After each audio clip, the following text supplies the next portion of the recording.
umaga sa inyong lahat. Ako ngayon ay magbibigay sa inyo ng diskurso tungkol sa kahalagahan ng edukasyon.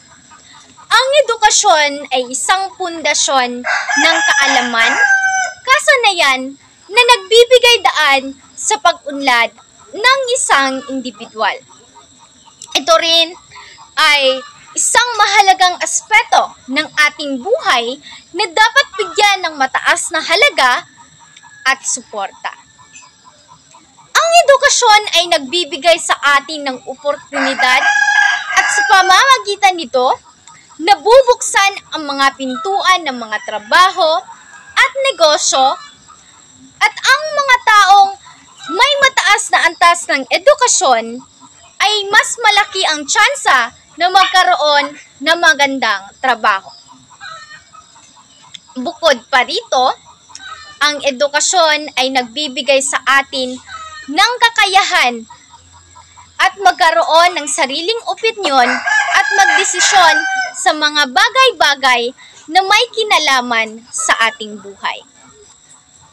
Ang edukasyon ay hindi lamang tungkol sa pag-aaral ng mga akademikong asignatura. Ito ay nagtuturo sa atin ng mga kasanayan sa buhay. Tulad na lamang ng pagpaplano, pag-oorganisa, at pagtatala ng mga ideya. Sa pamamagitan ng edukasyon, natututo tayo kung paano maging responsable at disiplinado sa ating mga gawain. Ito rin ang nagtuturo sa atin ng mga moral na prinsipyo at pagpapahalaga sa kapwa. Ang edukasyon ay isang daan tungo sa pag-unlad ng isang bansa. Sa pamamagitan ng pagbibigay ng dekalidad na edukasyon sa mga mamamayan, nagkakaroon ng mas malawak na kaalaman at kasanayan ang mga tao. Ito ay nagreresulta ng pag-unlad ng ekonomiya at pagbaba ng kahirapan sa bansa. Ito rin ay nagkakaroon ng mas magandang pamumuhay para sa lahat. Ngunit sa kabila ng kahalagahan ng edukasyon, marami pa rin ang hindi nabibigyan ng oportunidad na makapag-aral. Marami ang mga pamilya na hindi kayang magpatuloy sa pagsuporta sa pag-aaral ng kanilang mga estudyante dahil sa kahirapan. At gayon na din ang mga iba pang suliranin na nakapipigil sa kanila upang ipagpatuloy ang pag-aaral ng kanilang mga estudyante. Ito ay isang malaking hamon na dapat tugunan ng ating pamahalaan at ng buong lipunan. Dapat nating bigyan ng pansin at suportahan ang mga programa at proyekto na naglalayong mapabuti ang kalidad ng edukasyon sa ating bansa. Dapat nating tiyakin na ang lahat ng mga kabataan ay may access sa dekalidad na edukasyon at sa pamamagitan ng edukasyon, natututo tayo ng mga bagong kaalaman at kasanayan na magagamit natin sa iba't ibang aspeto ng ating buhay. At sa huli, ang edukasyon ay isang pamana na hindi maaaring makuha o manakaw ng sinuman. Ito ay isang kayamanan na nagbibigay sa atin ng kakayahan na baguhin ang ating buhay at ang ating lipunan. Kaya't mahalagang itaguyod at ipahalagahan natin ang edukasyon. Hindi lamang para sa ating sarili, kundi para sa kinabukasan ng ating bansa.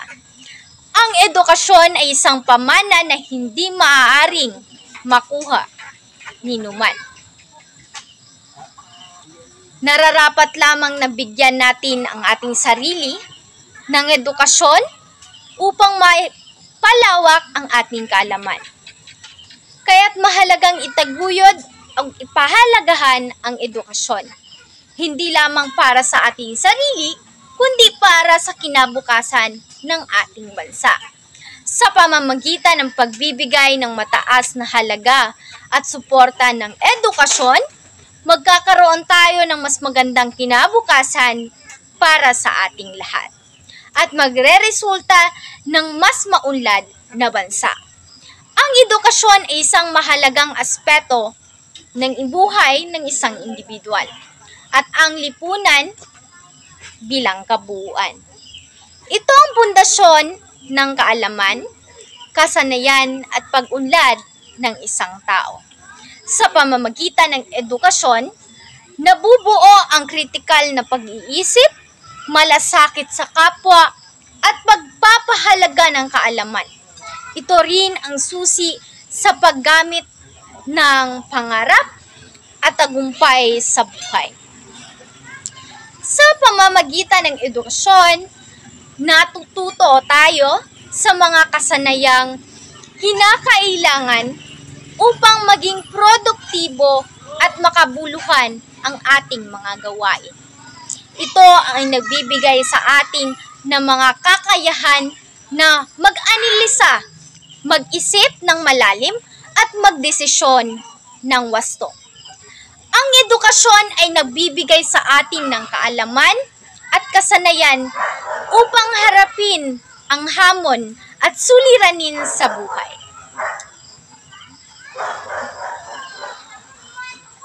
Bukod dito, ang edukasyon ay napapalawak ang ating pananaw at nagbibigay daan sa atin na maunawaan ang ating sarili at iba pang mga kultura. Ito ang nagbibigay sa atin ng pagkakataon na magkaroon ng mas malawak na kaalaman at pag-unawa sa iba't ibang larangan tulad ng agham, sining at kultura. Sa pamamagitan ng edukasyon, mas nagiging mapanuri tayo at nagkakaroon ng mas malalim na pag-unawa sa mundo. Ang edukasyon ay isang pundasyon ng progreso at pagbabago sa lipunan. Ito ang susi upang lasanayan at kakayahan sa pamamagitan ng edukasyon. Natututo tayo ng mga kaalaman, agham, teknolohiya at nagbibigay sa atin ng oportunidad upang maunawaan at masugpo ang mga hamon at suliranin ng ating mundo. Hindi lamang ito nagbibigay ng kahalagahan, pagkakakilanlan at pag-unawa sa edukasyon. Natututo tayo na magkaroon ng respeto sa ating kapwa-tao at magpasalamat sa mga mahahalagang bagay sa buhay. Kaya nga, napapahalagahan ng edukasyon sa pag-unlad ng individual at sa pagbabago ng lipunan. Ito ang nagbibigay sa atin ng mga kaalaman, kasanayan at kakayahang kailangan natin upang sa pamamagitan nito, tayo ay naging mas matalino, maunlad at mas makabuluhan na mga mamamayan. Sa kabubuan, hindi maikakaila ang kahalagahan ng edukasyon sa ating buhay. Ito ang nagbibigay daan sa atin upang magkaroon ng oportunidad na mag-abot ng mga pangarap at magkaroon ng mas malawak na kaalaman at ang pag-unawa sa mundo.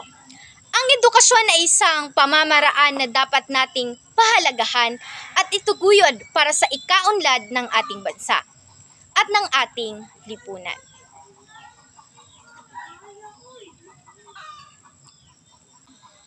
Magandang umaga sa inyong lahat. Ako ngayon ay magbibigay sa inyo ng diskurso tungkol sa kahalagahan ng edukasyon. Ang edukasyon ay isang pundasyon ng kaalaman, kasanayan na nagbibigay daan sa pag-unlad ng isang individual. Ito rin ay isang mahalagang aspeto ng ating buhay na dapat bigyan ng mataas na halaga at suporta. Ang edukasyon ay nagbibigay sa atin ng oportunidad at sa pamamagitan nito, nabubuksan ang mga pintuan ng mga trabaho at negosyo at ang mga taong may mataas na antas ng edukasyon ay mas malaki ang tsansa na magkaroon ng magandang trabaho. Bukod pa rito, ang edukasyon ay nagbibigay sa atin ng kakayahan at magkaroon ng sariling opinyon at magdesisyon sa mga bagay-bagay na may kinalaman sa ating buhay.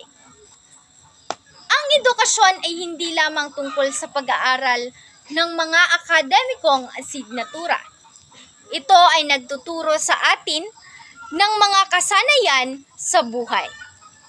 Tulad na lamang ng pagpaplano, pag-oorganisa, at pagtatala ng mga ideya. Sa pamamagitan ng edukasyon, natututo tayo kung paano maging responsable at disiplinado sa ating mga gawain. Ito rin ang nagtuturo sa atin ng mga moral na prinsipyo at pagpapahalaga sa kapwa.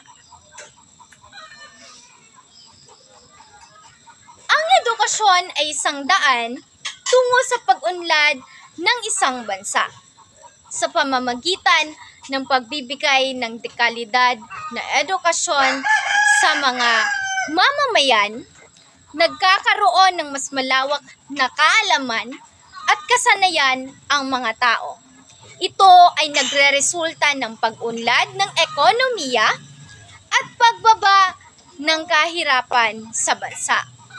Ito rin ay nagkakaroon ng mas magandang pamumuhay para sa lahat.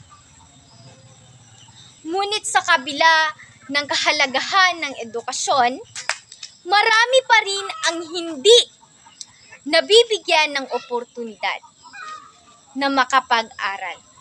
Marami ang mga pamilya na hindi kayang magpatuloy sa pagsuporta sa pag-aaral ng kanilang mga estudyante dahil sa kahirapan. At gayon na din ang mga iba pang suliranin na nakapipigil sa kanila upang ipagpatuloy ang pag-aaral ng kanilang mga estudyante. Ito ay isang malaking hamon na dapat tugunan ng ating pamahalaan at ng buong lipunan. Dapat nating bigyan ng pansin at suportahan ang mga programa at proyekto na naglalayong mapabuti ang kalidad ng edukasyon sa ating bansa. Dapat nating tiyakin na ang lahat ng mga kabataan ay may access sa dekalidad na edukasyon at sa pamamagitan ng edukasyon, natututo tayo ng mga bagong kaalaman at kasanayan na magagamit natin sa iba't ibang aspeto ng ating buhay. At sa huli, ang edukasyon ay isang pamana na hindi maaaring makuha o manakaw ng sinuman. Ito ay isang kayamanan na nagbibigay sa atin ng kakayahan na baguhin ang ating buhay at ang ating lipunan. Kaya't mahalagang itaguyod at ipahalagahan natin ang edukasyon. Hindi lamang para sa ating sarili, kundi para sa kinabukasan ng ating bansa. Ang edukasyon ay isang pamana na hindi maaaring makuha ni numan. Nararapat lamang na bigyan natin ang ating sarili ng edukasyon upang palawak ang ating kaalaman. Kaya't mahalagang itaguyod ang ipahalagahan ang edukasyon. Hindi lamang para sa ating sarili, kundi para sa kinabukasan ng ating bansa. Sa pamamagitan ng pagbibigay ng mataas na halaga at suporta ng edukasyon, magkakaroon tayo ng mas magandang kinabukasan para sa ating lahat at magreresulta ng mas maunlad na bansa. Ang edukasyon ay isang mahalagang aspeto ng buhay ng isang individual at ang lipunan bilang kabuuan. Ito ang pundasyon ng kaalaman, kasanayan at pag-unlad ng isang tao. Sa pamamagitan ng edukasyon, nabubuo ang kritikal na pag-iisip, malasakit sa kapwa, at pagpapahalaga ng kaalaman. Ito rin ang susi sa paggamit ng pangarap at tagumpay sa buhay.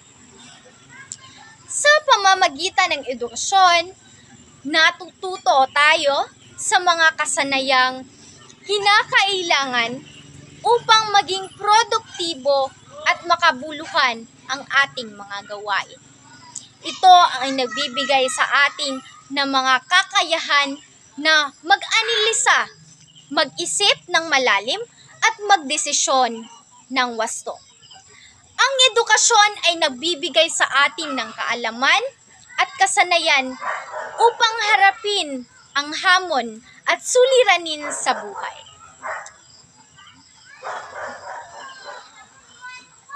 Bukod dito, ang edukasyon ay napapalawak ang ating pananaw at nagbibigay daan sa atin na maunawaan ang ating sarili at iba pang mga kultura. Ito ang nagbibigay sa atin ng pagkakataon na magkaroon ng mas malawak na kaalaman at pag-unawa sa iba't ibang larangan tulad ng agham, sining at kultura. Sa pamamagitan ng edukasyon, mas nagiging mapanuri tayo at nagkakaroon ng mas malalim na pag-unawa sa mundo. Ang edukasyon ay isang pundasyon ng progreso at pagbabago sa lipunan. Ito ang susi upang lasanayan at kakayahan sa pamamagitan ng edukasyon. Natututo tayo ng mga kaalaman, agham, teknolohiya at nagbibigay sa atin ng oportunidad upang maunawaan at masugpo ang mga hamon at suliranin ng ating mundo.